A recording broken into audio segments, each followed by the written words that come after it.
Doctor Who has just opened up the universe of feminism, and here's how. I'm also going to go into how women are portrayed in the wider media, but spoilers! With Jodie Whittaker recently cast as the new Doctor Who, it got me thinking, how are women portrayed in the media? And more importantly, why are they portrayed that way? So come with me on a whistle-stop tour of feminism. To start our journey, we must go back in time to the beginning of time. Men came from Mars and women came from Venus. Okay, that's enough of the Doctor Who style storytelling now. A woman's main biological role is to get as many men to have sex with them, to have babies, to pass on their genes. Okay. Now I know there are those of you who don't want babies or who don't like men, but I'm explaining the theory of evolution and how it affects psychology. Unlike men, women have a limited number of eggs. So they have to find the best men to have sex with to give their babies the best chance of surviving and continuing evolution, as well as their own genes. Unlike men too, they can't insert their parts, so they have to lure people in so that they stick their parts inside of them. Ew. That's why women are judged so much more than men, and men have taken ownership of pretty women as a way of protecting their own genes, kind of like eating in your favourite restaurant is protecting your money. For men, it also ensures that their sexual encounters will occur without a social threat to themselves, e.g. exes, competition, and even rejection from society. So we idolise virginity, sexiness, and innocence among women. Everything from burgers to cars to shavers is now sold around luring people in with sexy women, using the psychology and sociology of sex and women to get people to buy stuff, watch stuff, and do stuff.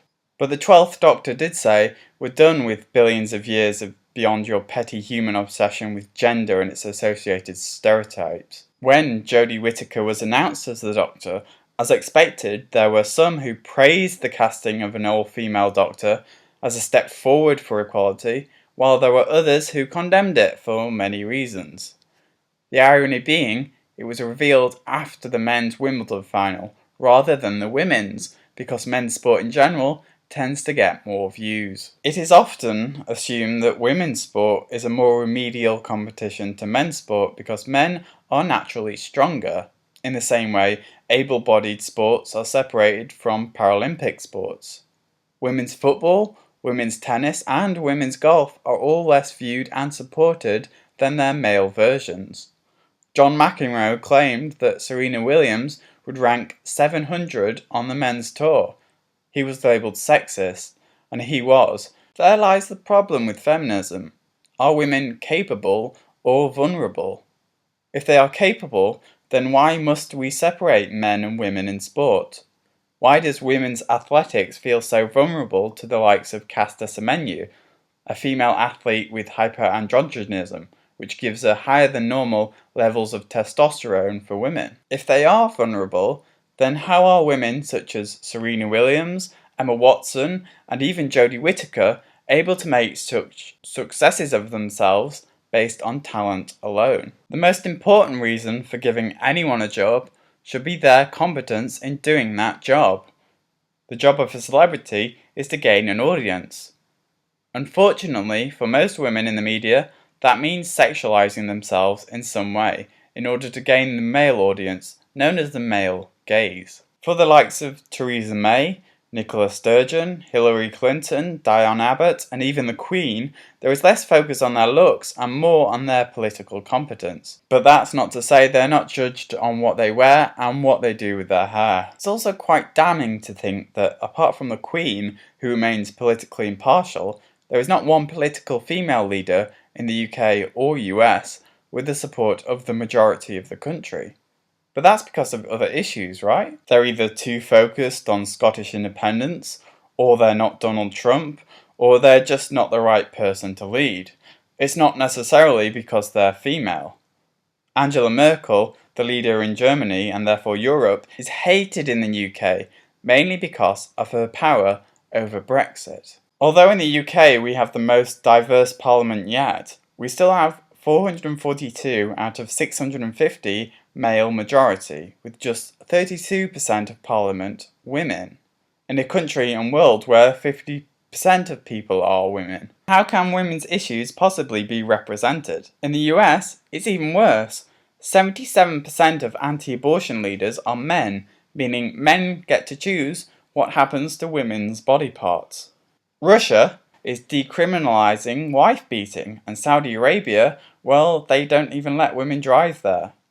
Sexist abuse online is still a thing, but that's just because Gina Miller tried to stop Brexit, right? As for the acting profession, then it probably will be the most sexist, appearance-judging, racist, anti-disabled profession in the world, simply because most parts are written for white males or good-looking people in order to gain the most audience. To put a woman in your drama means being realistic in how people treat, react to, and how that woman behaves, and well, sex is a massive part of life. The way people talk about and treat the female character has to be realistic and believable in order to be engaging.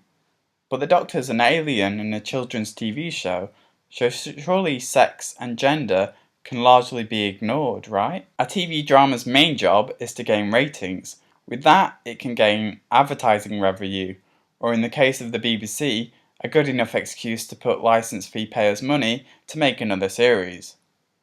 That's the main problem people have with casting a woman in a drama that until now has been male-led. It's that it puts ratings at risk.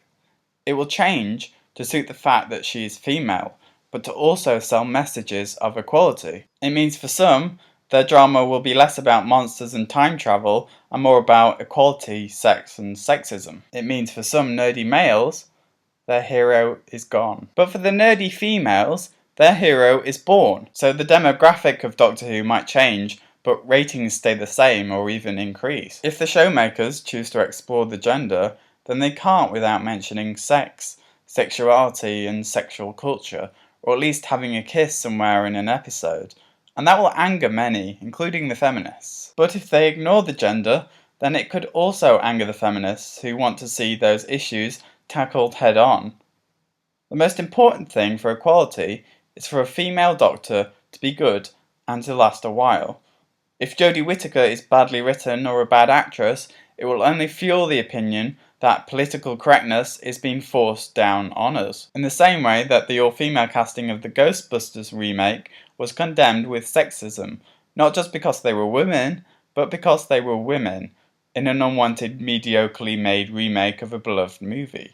If she doesn't last and is replaced by a male, it will only make people say that they are getting back to the good old days, at that point in time and relative dimension and space. And that's why I wish her all the best, not as a woman, but as an actress, who unfortunately not only has the weight of a much-loved drama on her shoulders, but the weight of equality as well.